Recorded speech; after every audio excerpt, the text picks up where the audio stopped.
안녕하세요. 오늘도 사연살롱을 찾아주셔서 감사합니다. 서울에 사는 40대 여성이에요. 때리는 시어미보다 말리는 시누이가 더 밉다고 하잖아요. 제 경우에는 시어머니보다 더 저를 괴롭히는 손위 형님이 더 밉더라고요. 같은 며느리면서 동질감은 고사하고 어찌나 저를 괴롭히던지 생각 같아선 꿀밤이라도 몇 대 쥐어받고 싶은 때가 한두 번이 아니었어요. 결국 그보다 더 큰 한 방을 먹이긴 했지만요. 저는 20대 중반 무렵 피아노 강사로 일하던 시절에 소개팅으로 지금의 남편을 만났어요. 처음부터 결혼을 생각했던 건 아니었고 어쩌다 보니 결혼까지 이어지게 되었죠. 남편은 회사원이었는데 처음 만났을 때부터 편하다는 느낌을 받았어요. 남편 역시 제가 친구처럼 편했다고 하더라고요. 친구처럼 연인처럼 연애를 하던 우리는 사귄 지 1년 정도 됐을 무렵 결혼을 생각하게 되었어요. 이런 사람이라면 평생을 함께해도 좋겠다는 확신이 들었거든요. 마침 저희 집도 그렇고 남편 집에서도 결혼 이야기가 나오기도 했었고요. 덕분에 상견례까지 물 흐르듯 이어졌고 얼마 뒤 본격적으로 결혼 준비에 돌입했어요. 그런데 그 와중에 태클을 거는 인간이 나타난 거예요. 바로 손위 형님이었죠. 처음부터 사사건건 끼어들어서 사람 불편하게 하더니 결정적인 순간마다 꼭 초를 쳐서는 저를 곤란하게 만들었죠. 이를테면 이런 식이었어요. 예단 이불은 뭘로 할 거야? 난 시집 올 때 강남 유명 친구점에서 최고급 순금 이불 세트로 맞춰왔는데 동서도 그런 수준이 되나 싶어서 혼수건 예단이건 뭐 각자 사정에 따라 한다고들 하지만 내 생각엔 그래. 며느리가 많은 것도 아니고 딸랑 둘인데 동서가 너무 처지게 해오면 남들 보기 좀 그렇잖아? 가급적이면 나랑 수준은 맞춰왔으면 좋겠어. 글쎄 이러지 뭐예요. 아니 자기가 시어머니도 아니고 무슨 자격으로 수준을 맞춰라 마라 하는지 정말 웃기지도 않더라고요. 솔직히 저희 집은 평범한 중산층이라서 형님처럼 해갈 형편이 안 됐거든요. 그런데 중간에서 이딴 소리를 해대니까 시어머니까지 덩달아 동조하시더라고요. 그래, 그건 큰애 말이 맞다. 네가 너무 처지게 해오면 남들 보기 그렇잖니. 이후로도 형님은 툭 하면 제 혼수와 예단에 대해 말이 많았어요. 그럴 때마다 시어머니는 형님과 저를 비교하셨고요. 형님이야 의사 집안에 본인도 의사니 여유가 있겠지만 저는 사정이 다르잖아요. 그런데도 똑같이 받으시려고 하더라고요. 그럴 때마다 전 남편과 말다툼을 했어요. 사귈 때도 싸움 한 번 안 했는데 그놈의 혼수가 뭐라고 이러나 싶었죠. 결혼식이 다가올수록 싸움의 빈도는 잦아졌고 한 번은 이럴 바엔 이 결혼 관두자는 말까지 나왔어요. 우리가 결혼하는데 왜 자꾸 자기 형수가 이래라 저래라 하는 거야? 형수가 뭘 그렇게 참견했다고 그래. 딴에는 엄마가 말 못하고 계시니까 도와드린다고 그러는 건데 솔직히 그렇게 과한 걸 요구하는 것도 아니잖아. 넌 왜 너 생각만 하냐? 남편은 모든 걸 제 탓이냥 말했어요. 시어머니가 혼수랑 예단으로 까다롭게 구신 게 형님이 끼고 붙어있는데도 툭하면 제가 이기적이라고 화만 내더라고요. 남편의 이런 모습에 전 정말 서운했어요. 과한 게 아니라고? 그건 있는 사람들 얘기지. 나 결혼시키느라고 우리 부모님 등골 휘는 건 생각도 안 해? 백날 싸워봐야 서로의 의견은 좁혀지지 않았어요. 감정만 상할 뿐이었죠. 좀처럼 혼수 문제가 해결되지 않자 하루는 엄마가 그러시더라고요. 일단 하는 데까지 해보자고요. 난 딸내미 부잣집에 거저 보냈다는 소리도 듣기 싫고 혼수 적게 해왔다고 내 딸이 시집에서 구박받는 꼴도 못 봐. 그리고 이서방한테도 너무 그러지 마라. 이서방이라고 마음이 편하겠니? 모르긴 해도 너랑 싸우고 집에 가면 마음이 불편해서 잠도 편히 못 잘 거다. 아니나 다를까 남편은 저한텐 그렇게 말해놓고는 집에 가서는 저를 좀 힘들게 하지 말라고 시댁 식구들하고 자주 다퉜던 모양이더라고요. 전 그런 줄도 모르고 원망만 했던 거죠. 시아버님은 중소기업을 운영하시는데 규모는 작아도 자금력이 좋은 회사였죠. 엄마는 제가 그런 집에 가서 혹시라도 혼수 때문에 시댁 어른들한테 미움받을까봐 신경이 쓰이셨던 것 같아요.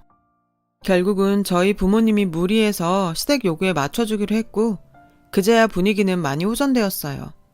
저랑 남편도 더 이상은 얼굴 붉히며 싸울 일도 없어졌고요. 우여곡절 끝에 우리 부부는 무사히 결혼식을 치를 수 있었어요. 신혼 첫날 밤 남편은 제게 미안하다고 사과를 하더라고요. 누구보다 힘들었을 텐데 힘이 못 돼줘서 미안했다고요. 결혼 앞두고 처리해야 할 회사 일은 많고 집에서는 엄마랑 형수가 압박을 하니 자기가 잠깐 어떻게 됐던 것 같다나요. 대신 앞으로는 무슨 일이 있어도 제 편에 서겠다고 약속하더라고요. 안 그래도 내심 서운한 마음이 있었던 저는 지금이라도 솔직하게 사과해준 남편을 용서해주기로 했어요. 어차피 지난 일 길게 끌어봤자 결혼 생활이 우울해질 뿐이니까요. 그래서 저도 남편한테 사과했죠. 대화로 풀어도 될 일을 감정만 앞세워 일을 키웠던 것 같다고 말이에요. 그렇게 우리는 서로에게 사과하는 걸로 신혼을 시작했어요. 하지만 우리 부부만 화해하면 뭐해요. 시댁에만 다녀오면 도로함이 타버린걸요. 딱 보니 저희 시댁은 시월드가 아니라 손이 형님 월드더라고요. 시어른보다도 형님 파워가 셌거든요. 형님은 시댁에 올 때마다 머리부터 발끝까지 명품으로 휘감고 왔어요. 그리고는 재력을 앞세워 시부모님께 선물 공세를 벌였죠. 시댁에 가져오는 선물도 정말 입이 딱 벌어질 정도였어요. 그러니 시어머님이 형님을 이뻐하지 않을 수 있겠어요?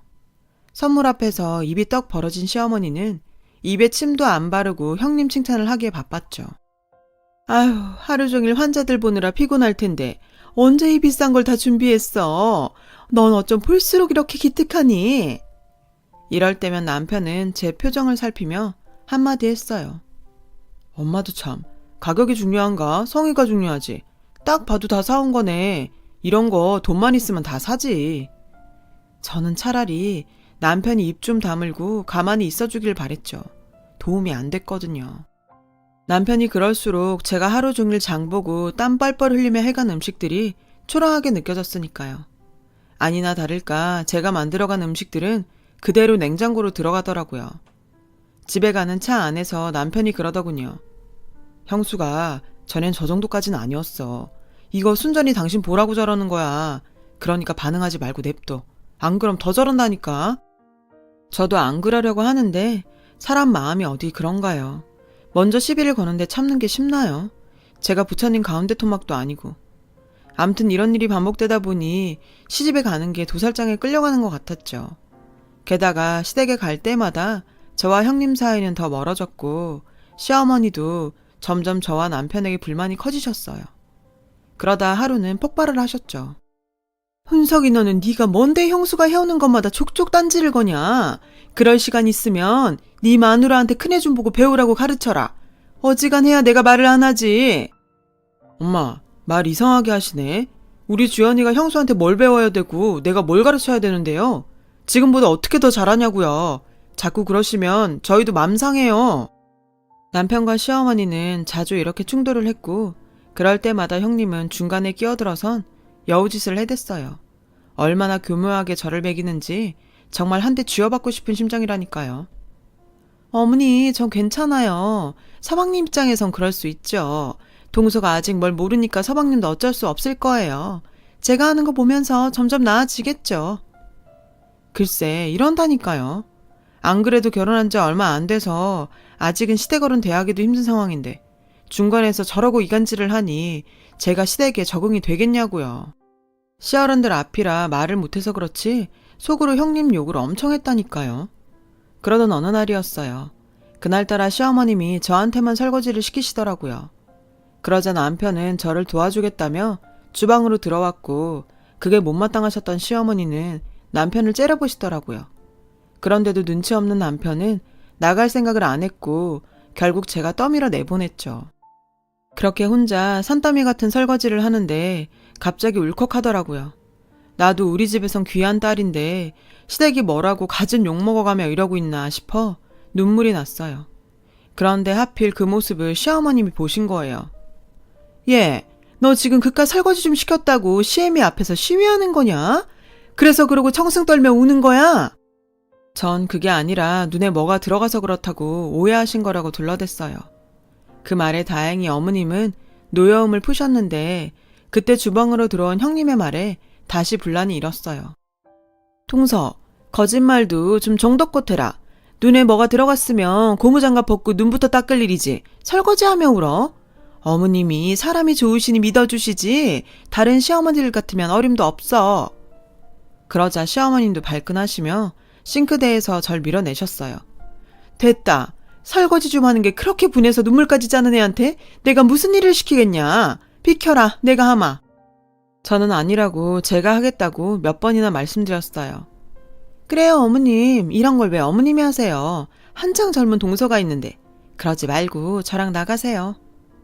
형님은 어머님 손을 끌고 주방을 나갔고 저는 욕은 욕대로 듣고 설거지까지 혼자 하게 되었어요. 설거지를 하는 내내 얄미운 형님 때문에 손이 부들부들 떨리더라고요. 그날 이후 저는 어머니 화를 풀어드리려 한방 화장품이며 발마사지 기계 등을 사들고 문지방에 닳도록 시댁에 드나들며 어머님 비위를 맞춰드렸고 덕분에 어머님도 곧 화를 푸셨어요. 그렇게 기름칠을 해둔 덕에 어머님이 전보다는 제게 살갑게 대해주셨어요. 이제는 전보다는 좀 가까워진 느낌이 들기도 했고요. 하지만 늘 저와 시어머니 사이에는 형님이 있었어요. 어느 날인가 뜬금없이 형님이 저한테 전화를 했더라고요. 동서, 요즘 안 바쁘지? 입시생 레슨도 아니고 동네 애들 가르치는 건데 바쁠 일 있겠어? 그래서 말인데 우리 수아 레슨 좀 해줘. 음악 시간에 기악 실기 시험을 보는데 수아가 피아노로 하겠다네? 우리 애 성적 잘 나오면 내가 사례는 섭섭지 않게 해줄게. 사례고 나발이고 괜히 애 시험 망쳤다간 저 때문에 망쳤다고 평생 괴롭힐 것 같아서 레슨이 꽉 차서 안 되겠다고 핑계를 대곤 거절을 했어요. 형님은 알았다며 전화를 끊더군요. 그리고 얼마 뒤 시어머니께서 전화를 하셨더라고요. 그리고는 다짜고짜 얘, 넌 애가 왜 그러니? 조카가 시험 때문에 레슨 좀 해달랬더니 그걸 안 된다고 냉정하게 거절을 해? 공짜로 해달라는 것도 아니고 돈 다 주고 배운다는데도 그러는 이유가 뭐니? 큰애는 그래도 너 돈 좀 벌어주려고 일부러 너한테 부탁한 모양인데 그런 마음도 모르고 어쩜 그러니? 어머니, 제가 정말 시간이 안 돼요. 수아 레슨 봐주려면 제가 형님 댁까지 가야 하는데 그러면 지금 가르치는 애들 레슨 시간을 맞출 수가 없어요. 그래서 그래요, 어머니. 형님이 중간에서 뭐라고 해댔는지 어머님은 제 말은 듣지도 않으시고 막무가내로 화부터 내셨어요. 긴 말 할 것 없고 다음 주부터 일주일에 3번씩 봐주는 걸로 해라. 시험이 코앞이라서 그 정도는 해야 될 것 같다더라. 너도 이제 우리 집 식구 아니니? 너 편한 대로만 살 생각 말고 가족들 생각도 좀 하고 살아라. 알았니? 전 결국 일주일에 3번 형님 댁에 가서 조카 피아노 레슨을 봐주게 됐어요. 수아는 초등학교 3학년이었는데 애가 남다르고 독특한 애더라고요. 형님과는 완전 딴판이라 신기했어요. 하루 종일 학원에 과외까지 눈코 뜰 새 없이 바쁜 아이였죠. 그런데 그렇게 하는 거에 비해 성적은 영 아니었어요. 영어도 그렇고 심지어 수학 점수는 36점을 받아왔더라고요. 수아야, 이 성적 보면 엄마가 충격받지 않으실까?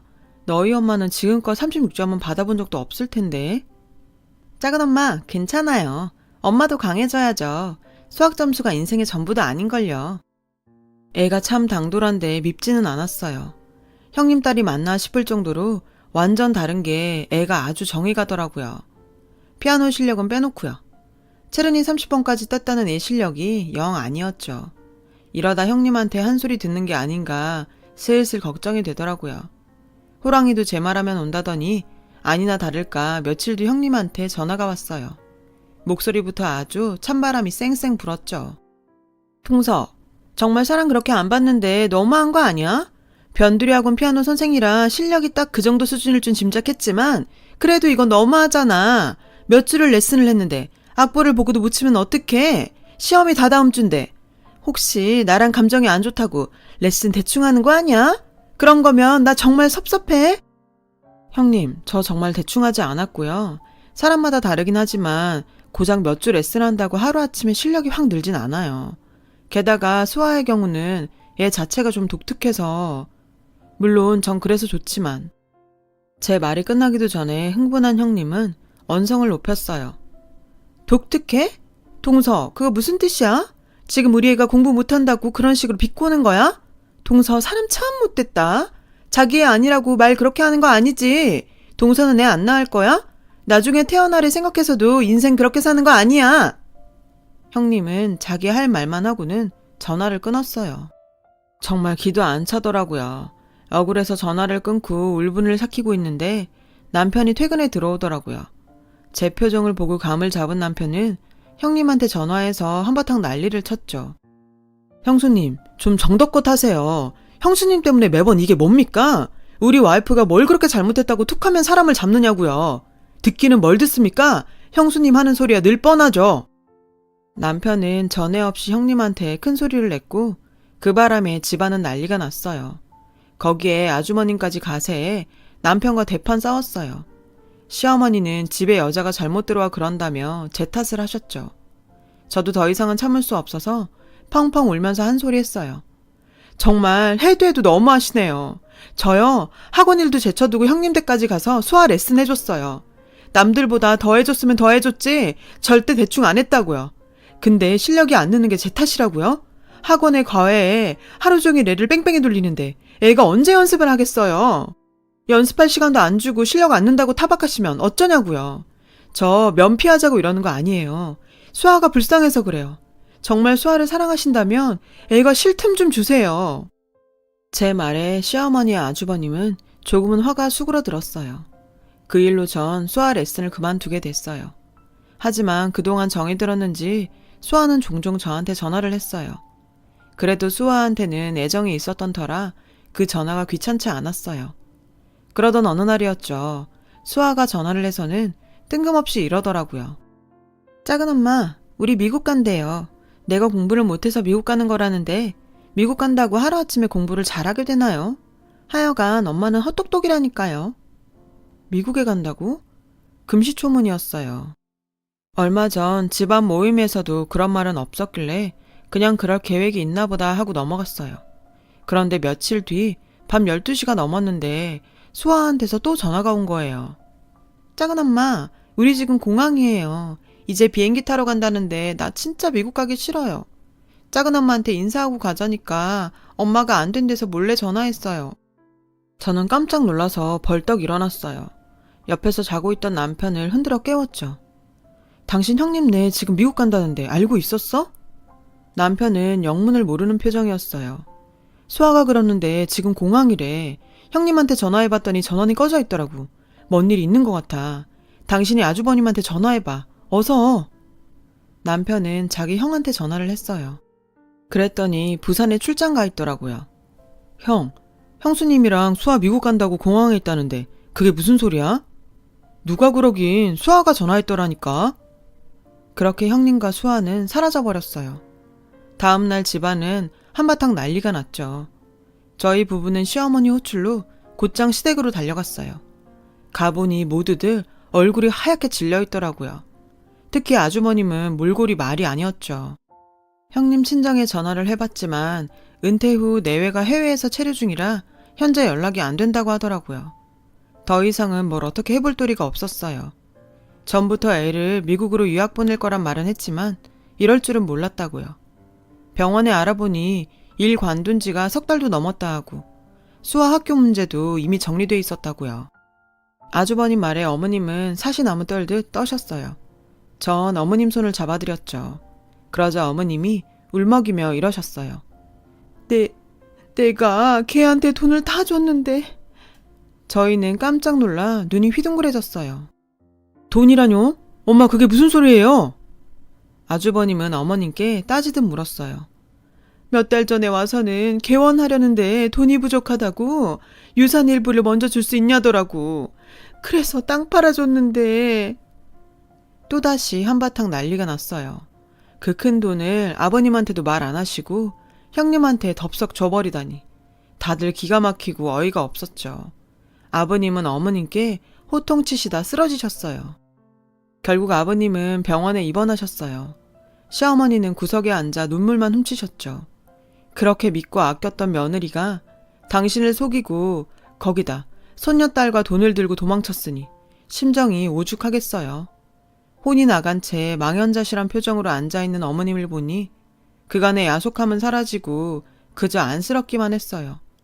그동안 미운 정이 든 건지 어쩐 건지는 잘 모르겠지만 말이에요. 얼마 뒤 아버님은 무사히 퇴원을 하셨어요. 어머님도 조금씩 기력을 찾으셨죠. 하지만 여전히 형님의 행방은 찾을 수 없었어요. 그런데 뜻밖의 곳에서 실마리를 잡게 됐지 뭐예요. 제 SNS 사진에 수아가 보낸 하트가 뜬 거예요. 수아 SNS로 건너가 보니 최근에 찍은 사진 한 장이 올라와 있었어요. 특이한 구조의 건물 안에서 찍은 사진이었죠. 한국도 아니고 낯선 미국에 있는 건물 사진만 보고 거기가 어딘지 어떻게 알겠어요. 그 순간 문득 미국에 사는 사람이라면 혹시 알지 않을까 하는 생각이 들더라고요. 그래서 미국에 살고 있는 친구한테 연락해 사진 속 배경이 어딘지 아냐고 물었어요. 달리미술관이네. 나 사는 데서 가까워. 플로리다 세인트 피커스버그에 있어. 저는 친구한테 사정을 얘기했어요. 제 이 얘기를 들은 친구가 사설 탐정을 고용해서 형님을 찾는 게 가장 빠르다고 해서 그러기로 했어요. 그리고 얼마 뒤 친구한테 연락이 왔어요. 마이애미 해안가 부촌에 얼마 전 한국 여자가 아이 데리고 왔다는데 아무래도 저희 형님 같다고 했어요. 정확한 건 가족 중 누가 와서 확인을 하는 게 좋겠다고 해서 우리 부부가 플로리다로 가기로 했어요. 그런데 나도 가야겠다. 내가 가서 확인하고 내 손으로 잡을 거다. 그러지 않고서는 화병이 나서 내가 살 수가 없어. 어머님이 하도 완강하게 나오셔서 저희는 별 수 없이 어머님을 모시고 플로리다로 가기 위해 비행기를 탔어요. 저는 혹시라도 어머님이 힘드실까봐 걱정이었죠. 그런 마음을 아셨는지 어머님은 제 손을 꼭 잡아주셨어요. 내가 큰애만 편애해서 이런 일이 생겼나 보다. 내가 너한테 못할 짓을 했구나. 미안하다. 다 지난 일인걸요. 지금은 어머님 건강만 생각하세요. 어머님은 고맙고 부끄럽다며 눈물을 흘리셨어요. 플로리다에 도착한 우리는 국내선으로 마이애미까지 갔어요. 공항에는 친구가 마중 나와 있었죠. 친구의 도움으로 형님이 사는 마이애미 해안가 부촌까지 갈 수 있었어요. 집 앞에 도착하니 입이 딱 벌어지더군요. 정말 미국 영화에서나 보던 어마어마한 대저택이었거든요. 나중에 안 사실인데 형님은 친정에서도 자기 몫의 유산을 다 받아왔다고 하더라고요. 벨을 눌러도 대답이 없었어요. 할 수 없이 집 앞에서 버티고 있는데 저 멀리 조그만 어린애가 뛰어나오는 게 보이더라고요. 수아였어요. 저를 알아보고 달려나온 거였죠. 수아는 달려와 문을 열어주었어요. 작은 엄마, 나 보러 왔어요? 해맑게 웃고 있는 수아를 보자 말문이 막혔죠. 차마 네 엄마를 잡으러 왔다고 말할 수는 없었으니까요. 그래서 말없이 수아의 머리를 쓰다듬어 주었어요. 그때였죠. 수아를 따라 밖으로 나온 형님이 어머님과 우리 부부를 보고는 아연 질색했죠. 맨날 골프 치러 다닌다더니 그날도 골프장에 가려고 준비를 하고 있더군요. 어머님은 당장이라도 달려들 기세로 형님을 쏘아보았어요. 둘째야, 수아 좀 데리고 있어라. 난 쟤랑 얘기 좀 해야겠다. 어머님은 형님과 안으로 들어가셨어요. 남편과 저는 수아와 함께 마당에 남았어요. 그런데 잠시 뒤 집안에서 큰 소리가 났어요. 저는 수아가 밖에서 개와 노는 틈을 타서 안으로 들어가 봤어요. 그런데 세상에, 어머님이 형님의 머리채를 잡고 흔들고 있더라고요. 저는 달려들어가 어머님은 말렸지만 소용없었죠. 노인네가 힘이 어마어마하더라고요. 형님은 나 죽는다 소리를 지르며 살려달라고 소리쳤어요. 네가 나한테 어떻게 이럴 수가 있어? 이 여우 같은 게 사람을 감쪽같이 속여? 이거 나요. 경찰 부를 거야. 여기 미국이야. 이런 짓 하고도 무사할 것 같아? 가만 안 둬. 경찰? 어디 불러봐. 미국이면 너 같은 사기꾼 편 들어준다든? 어디 해보자 이년아. 뒤늦게 달려들어온 남편이 형님한테서 어머님을 떼어냈어요. 그러자 형님이 악을 쓰고 덤볐어요. 내가 뭘 잘못했다고 이래요. 그동안 별것도 아닌 그 집구석에서 그만큼 하고 살았으면 이 정도는 받아도 되잖아요. 부모 유산 좀 먼저 받아서 편히 사는 게 뭐가 잘못됐다고 이러세요? 그동안 어머님은 저한테 그렇게 받아 챙겨놓곤 그깟 돈이 이렇게 아까워요? 어찌나 뻔뻔하던지 기가 차더라고요. 순간 저도 모르게 욱해선 한마디 했죠. 이게 말이야 방구야? 그렇게 떳떳하면 도망은 왜 쳐? 남편까지 속여놓곤 개소리는? 그리고 유산을 챙길 거면 당신 부모 돈이나 챙길 것이지 왜 남의 부모 돈까지 챙기는데? 그게 당신 거야? 도둑년 주제에 이분 들렸다고 짓거리긴 도덕 시간엔 잠만 쳐졌나? 무슨 인간이 이렇게 비도덕적이야? 제 말에 형님은 저를 째려봤어요. 동서가 뭘 한다고 끼어들어? 주제 좀 알고 까불어. 건방지게 어디서? 그 순간 어머님이 형님 뺨을 올려 치셨어요. 얼마나 세게 치셨는지 짝소리가 거실에 울릴 정도였죠.